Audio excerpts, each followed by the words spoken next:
मध्य प्रदेश के धार की, जहां पर भोजशाला में मां सरस्वती की वसंत पंचमी पर अखंड पूजा की तैयारी के साथ वसंत पंचमी से पहले 5 दिन पूजा में शामिल होने का संकल्प होता है और सत्याग्रह किया जाता है, जिसमें बड़ी संख्या में हिंदू शामिल होते हैं। भोजशाला में वसंत पंचमी पर सरस्वती पूजा के लिए हिंदुओं ने तैयारी की है।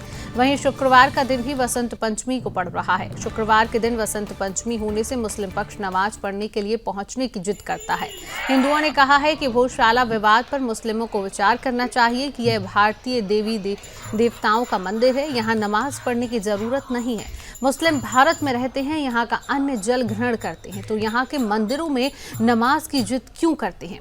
आपको बता दें कि सत्याग्रह के दौरान मंदिर के गर्भगृह मां बाग देवी का चित्र स्थापित कर हनुमान चालीसा का पाठ किया गया। सत्याग्रह में देवास के कृष्ण गोपाल दास जी महाराज, बीजेपी जिलाध्यक्ष नीलेश भारती सहित भारी संख्या में महिलाएं भी शामिल हुई। सत्याग्रह के दौरान भी पुलिस की चाक चौबंद व्यवस्था रही और पूरे परिसर में सुरक्षा के पुख्ता इंतजाम किए गए थे। भजन कीर्तन के साथ आयोजित होने वाले नियमित सत्याग्रह में इस बार सैकड़ों श्रद्धालु शामिल हुए। हनुमान चालीसा पाठ के बाद भजन कीर्तन भी किए गए। सत्याग्रह में शामिल कृष्ण गोपाल दास जी महाराज ने मीडिया से चर्चा में कहा कि वर्ष में यदि एक दिन पूजा का अवसर मिलता है तो उस दिन भोजशाला में अखंड पूजा ही होगी। उन्होंने कहा कि जिस प्रकार अयोध्या में नमाज के लिए अलग स्थान आवंटित किया गया है, उसी तरह धार में भी नमाज के लिए अन्य स्थान निर्धारित किया जाए। हमारा संकल्प अखंड पूजा का है और वह अवश्य पूरा होगा।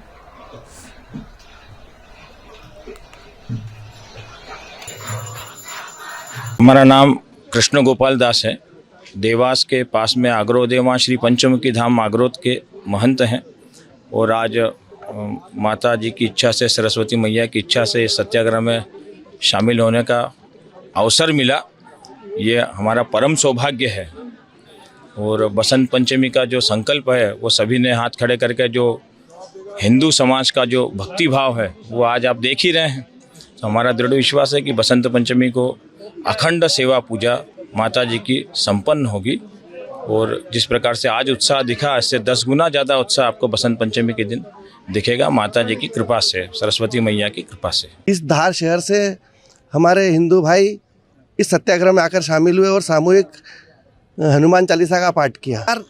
जो हिंदू समाज की तरफ से प्रशासन और शासन को एक लाइन में एक ही जवाब दिया है हमने कि हम इस बार अखंड पूजा करेंगे और अखंड पूजा होकर रहेगी, क्योंकि जो पूर्व के हमारे 2006, 2013 और 2016 के जो अनुभव थे वे अच्छे नहीं थे, क्योंकि जो सांकेतिक नमाज के बाद जो यहाँ पर वातावरण बिगड़ा था उसको लेकर के समाज इस बार पहले से ही सतर्क है और इसलिए हमने सारे अधिकारियों से, प्रशासन से जो चर्चा की है उसमें एक ही बात कही है कि इस बार हिंदू समाज कुछ नहीं, बस अखंड पूजा करेगा। बसंत पंचमी के दिन 23 तारीख के ही दिन बात कर रही हूँ मैं कि हम दिन भर हमारा सूर्योदय से सूर्यास्त तक अखंड पूजा करेंगे, अखंड हवन करेंगे। तृप्ति मनीष जायसवाल, चाहे जो मजबूरी हो बाकी पूजा पूरी हो, चाहे जो मजबूरी हो बाकी पूजा पूरी हो। ये सिर्फ हम लोग इसीलिए कर रहे हैं कि 23 तारीख को हम लोग सूर्योदय से सूर्यास्त तक अखंड पूजा।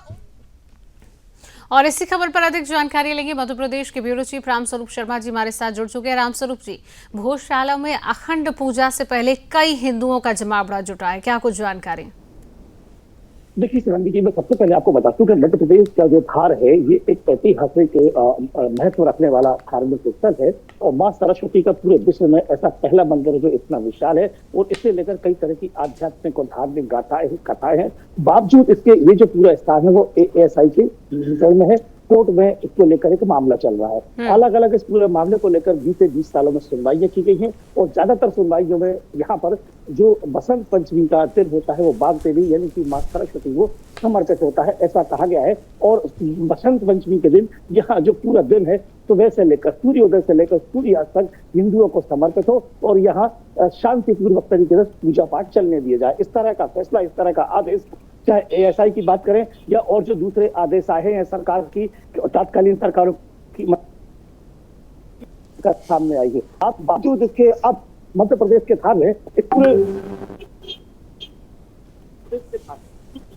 पूरा आदेश है। इसे लेकर अब जो मुस्लिम संगठन है उनका ये मानना है कि शुक्रवार के दिन वो यहाँ नमाज पढ़ेंगे।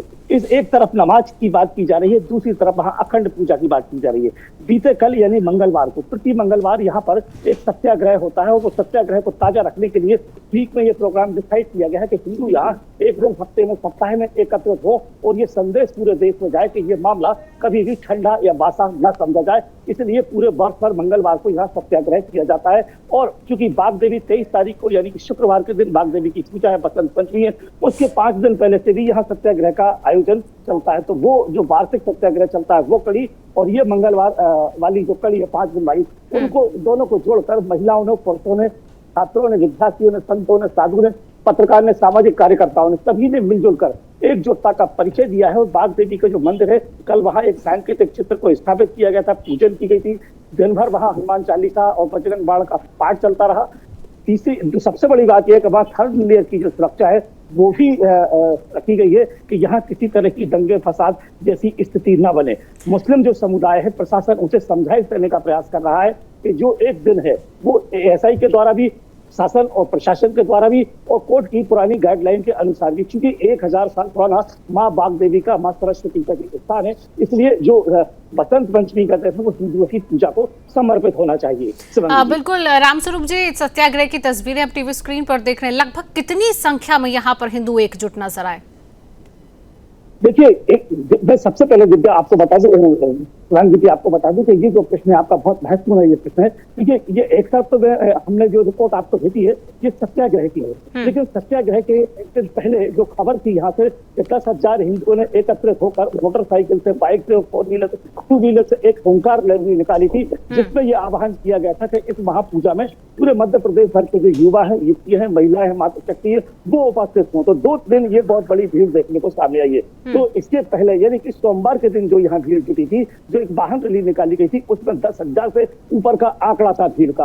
और आपने जो प्रश्न किया है बीते कल यानी मंगलवार का, तो 10,000 से 15,000 के बीच में महिला, पुरुष, छात्र, विद्यार्थी, शिक्षक, सामाजिक कार्यकर्ता, पत्रकार, हर ऐसा कोई वर्ग नहीं होता समाज का, चाहे व्यापारी हो, वो सभी इस पूरे जो प्रदर्शन है, जो आह्वान है, उसमें बढ़ चढ़कर शामिल हुए और सभी ने एक ही आह्वान किया है कि मां बाघ देवी की पूजा करने के लिए बसंत पंचमी यानी शुक्रवार के दिन 23 तारीख को ज्यादा से ज्यादा जो हिंदू हैं वो बाघ देवी के मंदिर भोजशाला पहुंचेंगे और यहाँ दिन भर अखंड पूजा पाठ करेंगे। बिल्कुल रामस्वरूप जी, वसंत पंचमी के मौके पर किस तरीके से व्यवस्थाएं नजर आएगी, क्योंकि बेहद महत्वपूर्ण दिन है, कई संख्या में हिंदुओं का यहाँ पर एकजुट होना निश्चित है, तो क्या कुछ सुरक्षा के इंतजाम यहाँ पर रहने वाले हैं?